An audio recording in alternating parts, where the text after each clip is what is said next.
Olá, estou aqui para apresentar o trabalho Aproximadores Universais, nova abordagem de ajuste de dados aplicada à população de infectados do Covid-19, desenvolvido pela professora Ana Maria Marino Bertoni, por mim, Jefferson Beethoven Martins e Rosana Sueli da Mota Jafelice. Nós trabalharemos os objetivos, a motivação, os fundamentos teóricos e o ajuste de curva via metodologia fuzzy, além da conclusão. Quais são os objetivos? O objetivo é apresentar uma nova metodologia fuzzy de ajuste de curvas utilizando o método de identificação fuzzy de sistemas. Esse método foi utilizado no meu doutorado, defendido em julho de 2020, e agora é empregado com dados do Covid-19, já que a pandemia tem sido o principal assunto de 2020. Para isso foram feitas comparações com outros métodos. Bom, a motivação é a aproximação universal. Existem várias técnicas para aproximação universal e a busca é sempre por alta precisão. Para que nós possamos medir essa alta precisão, é necessária uma medida de acurácia e as técnicas que utilizam o sistema Takarasu-Geno-Kang possuem boa capacidade de aproximação universal.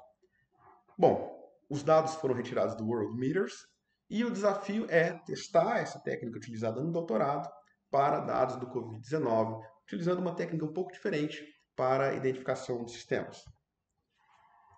A identificação fuzzy de sistemas possui duas etapas bem definidas. A primeira etapa é chamada de fuzzy clustering. Fuzzy clustering é uma classificação não supervisionada de dados e utiliza-se nessa pesquisa o algoritmo de Gustafsson-Kessel. No começo do algoritmo de Gustafsson-Kessel é empregada a distância euclidiana para agrupar esses dados, mas na medida que o processo caminha, essa distância euclidiana é substituída pela distância de Mahalanobis e aí o formato dos clusters serão alterados. Para isso, é necessário que nós definamos um número de clusters e uma tolerância, que será, na verdade, o número de iterações, definirá o número de iterações que ocorrerão, até quando, né, o processo ocorrerá de clustering, de definição dos agrupamentos. Bom, 4 elementos fundamentais serão oriundos da clusterização. Primeiro, os centros de clusters. Segundo, a matriz de pertinências. A matriz de pertinências faz com que cada entrada seja relacionada a cada centro de clusters. Teremos um grau de pertencimento de cada entrada em relação a cada centro de clusters. Além disso, é necessário que nós formemos um conjunto AJ. Esse conjunto AJ será construído a partir da segregação das pertinências mais altas em cada cluster. Para isso, definiremos o valor de alfa através de um processo de otimização e então formaremos o conjunto AJ. O conjunto AJ será utilizado para definir o desvio padrão, que nós chamamos de sigma J. Nós teremos os elementos, os maiores e os menores elementos do conjunto AJ serão importantes para que nós definamos e multipliquemos este conjunto por beta, um valor também encontrado através de otimização, e por fim teremos tudo que nós precisamos para a construção das gaussianas. De posse desses 4 elementos fundamentais, partimos para a inferência da Takarasu-Geno-Kang. Local, momento, né, digamos assim, onde nós construiremos os antecedentes e os consequentes. Os antecedentes serão as nossas gaussianas, já citadas. O centro de cada cluster será o centro da gaussiana, e aí o desvio padrão será definido conforme o slide anterior. Os consequentes serão definidos a partir de uma regressão linear multivariada, e com isso nós temos de fato a regra fuzzy. Por fim, vamos defusificar e encontraremos uma expressão explícita contínua relacionando as entradas e a saída. No que diz respeito a esse trabalho, nós utilizamos dados do Covid-19, 192 dados, 192 dias, né, onde nós temos o dia específico e a quantidade de pessoas que foram infectadas. Nós aumentamos uma informação.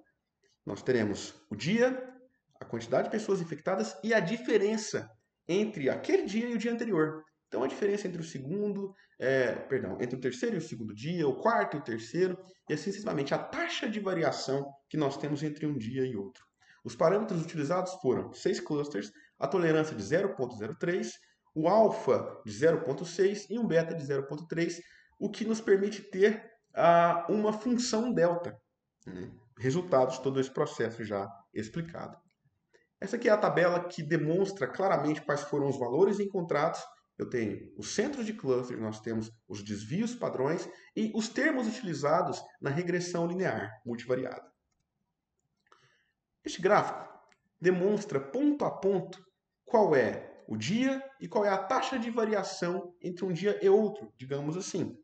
E esta linha azul representa a função delta, que é o emprego da técnica aqui proposta. Os dados inicialmente estão bem agrupados, mas depois ficam bem espalhados, né? E a linha azul caminha entre estes dados. Bom, agora nós precisamos encontrar de fato o valor de infectados no momento qualquer, já que a nossa intenção é uma aproximação universal.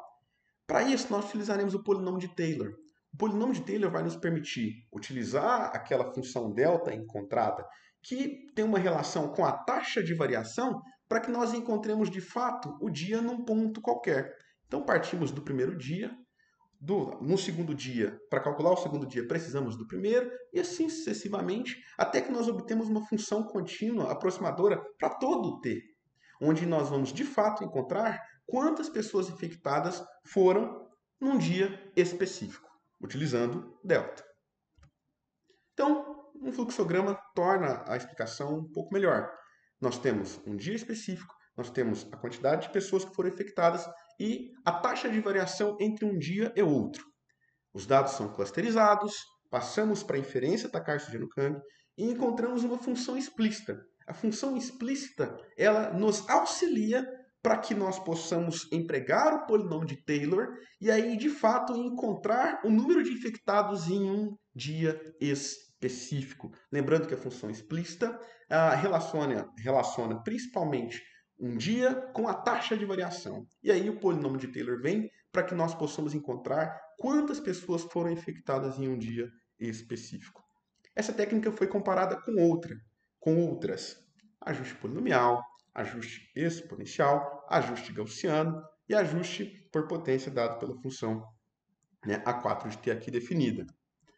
Então, essas comparações trouxeram resultados e observa-se que a identificação fuzzy, a última, é a que teve o menor erro, ou seja, o melhor resultado. Bom, concluindo, essa nova abordagem foi apresentada e possui resultados promissores. O menor erro foi encontrado, em relação a técnicas clássicas. Além disso, é fornecida uma função explícita e a proposta futura é ajustar funções com polinômios de Taylor de grau n, para que a precisão aumente ainda mais. É isso, muito obrigado.